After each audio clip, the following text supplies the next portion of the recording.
Hello and welcome to the Banker's Masterclass series. I'm Silvia Pavoni, economics editor of The Banker, and I'm in Porto, Spain, in Trinidad and Tobago, to talk about the country's financial sector, its relevance within the economy, as well as plans to grow as an international financial center.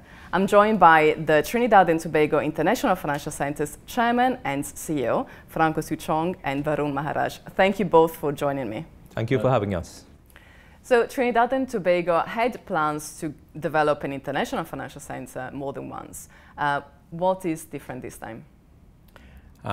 With this new administration and with successive administrations, the IFC has always been a plan to diversify the economy away from oil and gas.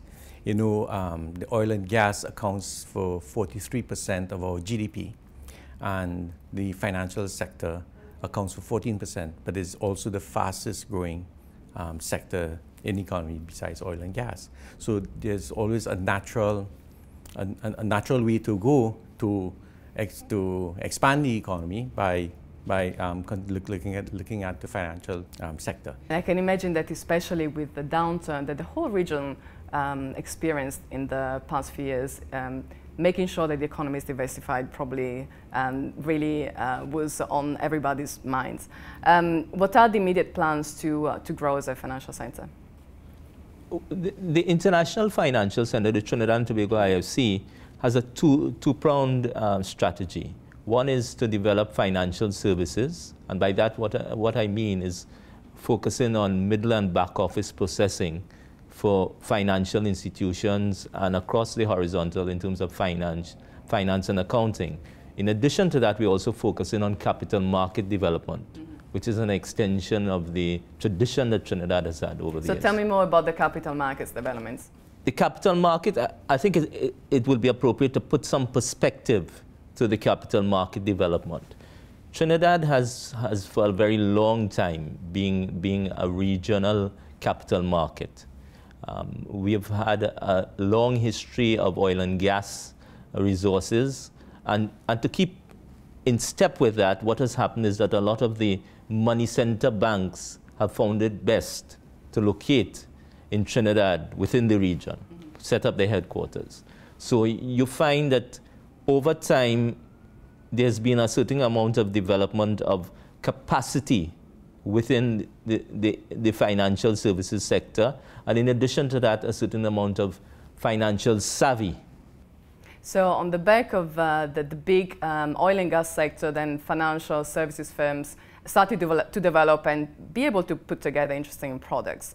How does the financial sector support the other sides of the economy? Well, you know, we have a large pool of well-educated population. In fact, 12% of the labor force have university degrees, and there are 17,000 tertiary students in Trinidad and Tobago. So the financial sector would provide employment for these students coming out of the university and the other tertiary education.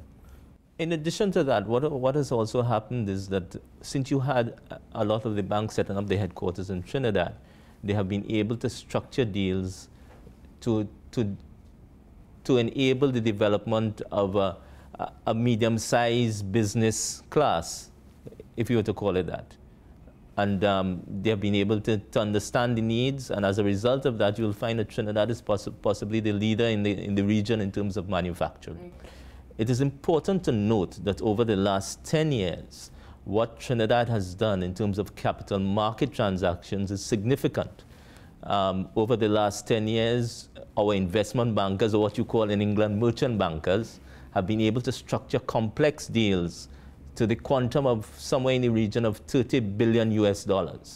So that is significant when you look at the rest of the region. It helps to put things into context.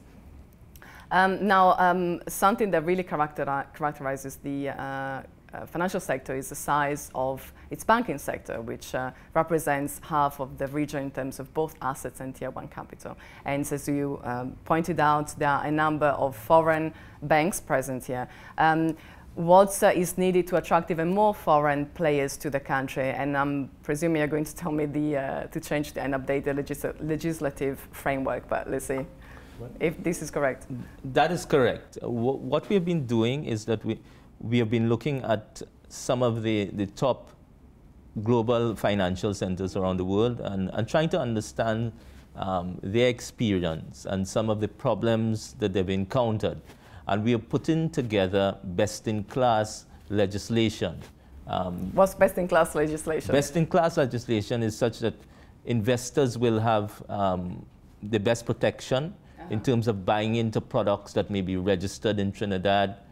In addition to that, commercial transactions, people will choose to have their transactions registered in Trinidad, and the resolutions will be in the shortest possible time anywhere in the world. Mm-hmm.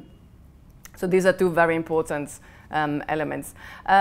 Still, Trinidad and Tobago, again, we said the size is big, the economy has been blessed with the natural resources and so on. Why should an investor really look at it as a base for its financial activities? Okay.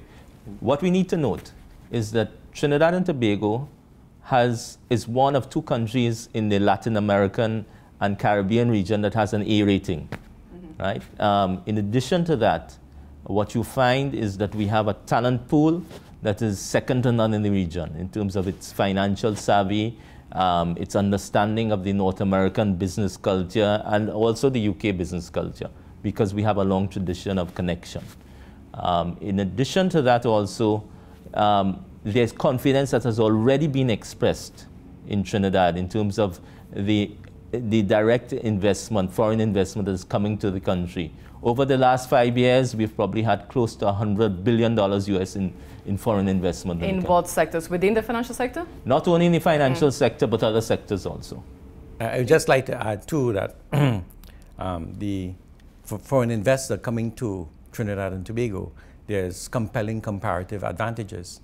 Our human capital is relatively inexpensive compared to the North American counterparts. Why is it inexpensive compared to the others? For example, our staffing is in a range between 14,000 to 18,000 US per annum versus 42,000 in North America. And what's the reason behind it? What's the reason is that because we haven't had significant activity in terms of when we look at the quantum of graduates vis-a-vis the financial services activity in the economy, there's a mismatch.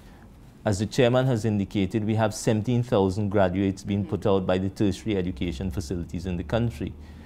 Many of them are underemployed, right? We're not utilizing their skills fully. Their full potential. So that is why you're able to tap into a resource base such as that at that price point. And because of the oil and gas resources we have, energy is quite cheap. For example, electricity is only 6 cents US per kilowatt hour. So too, also the government of Trinidad and Tobago is also providing incentives for investors.